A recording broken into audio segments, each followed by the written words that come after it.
What changes are necessary for Espanola to prosper in the future?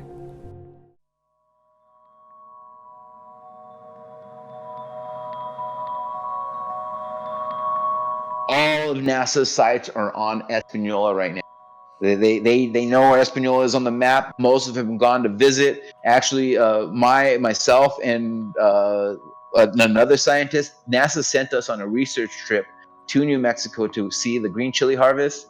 And so we started in Espanola in Chimayo with Fidel Martinez, and we hit up all of Espanola, whatever, in New Mexico. But it's just crazy, man. It's just crazy to be here working for NASA. I personally think, and I take this as part of my mission, of what I do in my life is my work and this stage that I have and what I do. I'm trying to show it to students and kids because I really believe that I have an opportunity to reach in and be a person who says, hey, look at this stuff that I'm doing.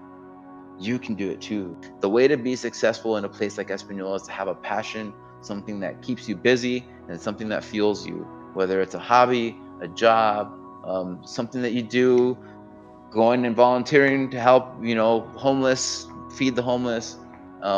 There's a CNN hero out there, Roger Montoya, who's using his painting and his dancing work to help students and stuff like that. It takes being successful in a community like Espanola is taking on your own project, being inspired, and not letting the small things take you down. Pretty much setting your own agenda, and to be successful in a rough area, that's what you got to do. You got to go at it and be passionate.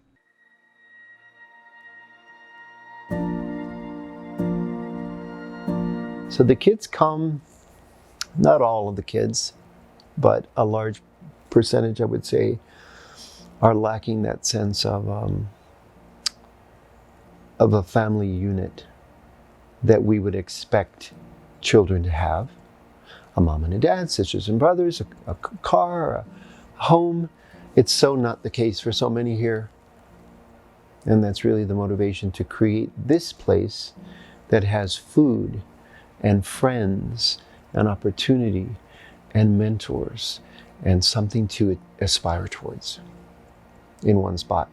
There are many large issues facing youth in this valley. But as I interface with 7th through 12th graders, just recently, 2,500 kids we got to meet and work with up close and personal this last October, they're really missing a sense of hope and a sense of what they can become. They're so clueless in one way. It's no judgment on them. They're full of potential. There's no doubt they can be anything. But there aren't enough clear role models, examples of people and ideas and things that are outside of this valley. I often say if the kids can get to the top of the mountain and travel and when they return and they see this place through a lens of experience and comparative visioning, they'll see that this is world class. They'll see that this is a place of hope and cultural beauty and richness, and they'll have pride.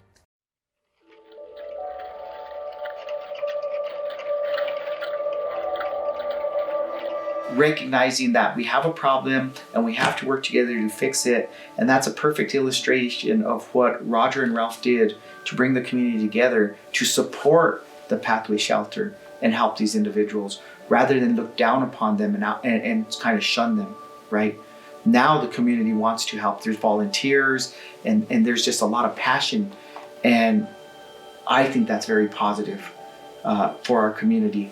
We got to start attacking the problem at a younger age. We got to start getting these resources at a younger age.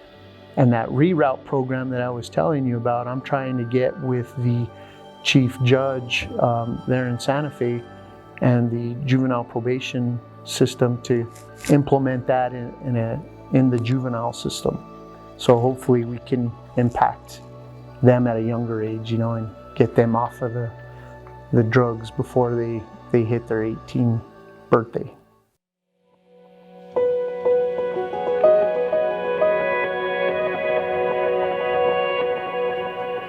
I was hired to do the collective impact work, and they said, oh, we got to create jobs and we got to do this.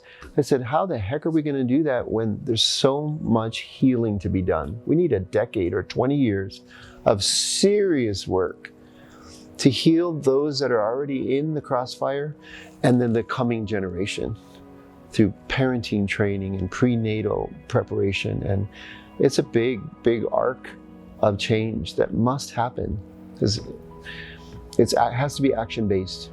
All of the social determinants of health that you just mentioned, access to healthcare, transportation, basic food and housing, all of those are debilitating to families in poverty, because they can never seem to, the car breaks and then somebody gets arrested. And it's just a constant one step forward and six back, and I think that that's really the most difficult to watch, which is why my work with the collective impact is trying to strengthen this community. How can we get the delivery of those systems to the families that need them most, so they can have one up? And that's why I go back to the schools. If we can strengthen the schools, that's where most kids are in public education for a good chunk of their lives, if they make it through K-12. And so if we can make those hours and months and years count and keep them safe and moving in a trajectory of hope and focus, I think that's the best place to put our efforts.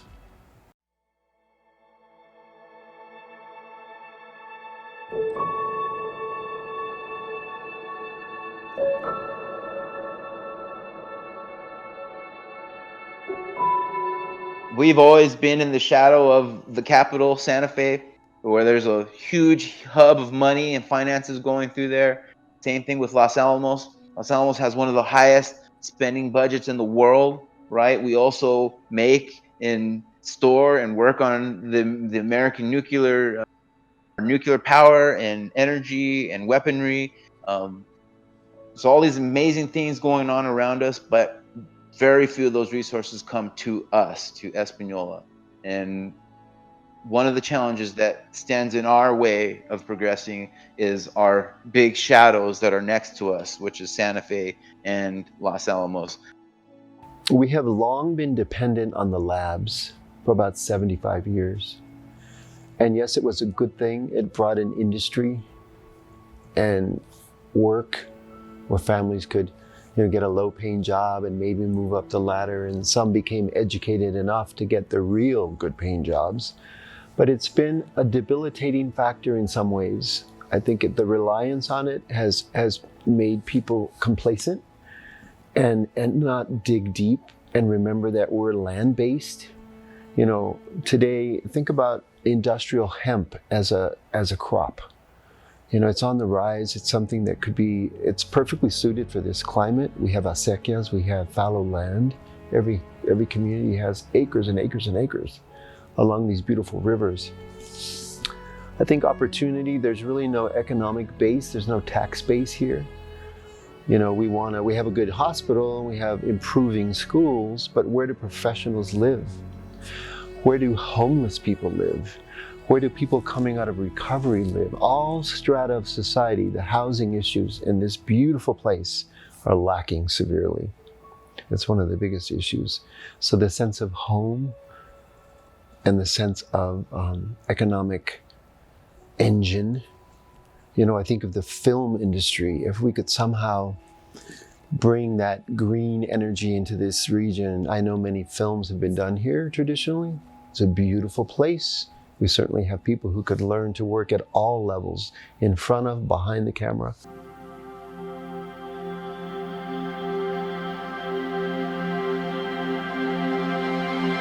A lot of people have it in their mind that Espanola is a bad place. It's, the worst place for violent crimes and for robbery. And a lot of people just have that in their mind, that this is a bad place, that this is the heroin capital of the world. But so I think that a lot has to do with the mindset. And so I think getting people to change is extremely hard. But like you said, it's not going to happen overnight, but I think that we're on the right path. And to show that people that, like I said, this is my home. I was born here, And I love this place. I love the people here. And I don't see it. Even being a first responder and being a firefighter, and we go to all these calls, like, they're humans. And yeah, they might be addicts, but I don't see this as a bad place. And I think slowly we're changing. Slowly we need the resources. We need, the governor, the legislature to help us out and to have financial support for these rehab facilities, for these resources needed, better parks,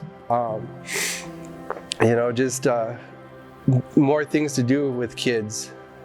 Because right now there's not much to do if you're a kid.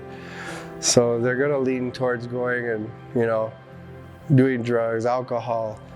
So if we had more things for the kids to do, more things for the community to do, I think that would help out a lot.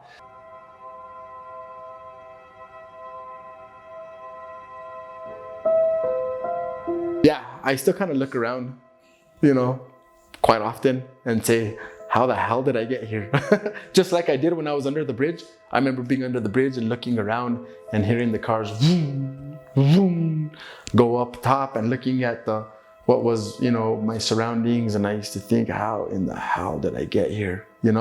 How does one find themselves in that spot, And again, even now today, I look around and then, I come to realize, everybody has to go through what they got to go through in life to get to where they're going, And I've always shared my story really openly because I feel that it wasn't given to me to hold to myself. That's for sure, I believe everything happens for a reason, and fate is a funny thing, And I obviously had to go through what I had to go to get to where I'm at, And what I went through in the past makes me who I am today. Yeah, it's given me the heart that I have, the mind that I have, the character that I have, and so it is what it is.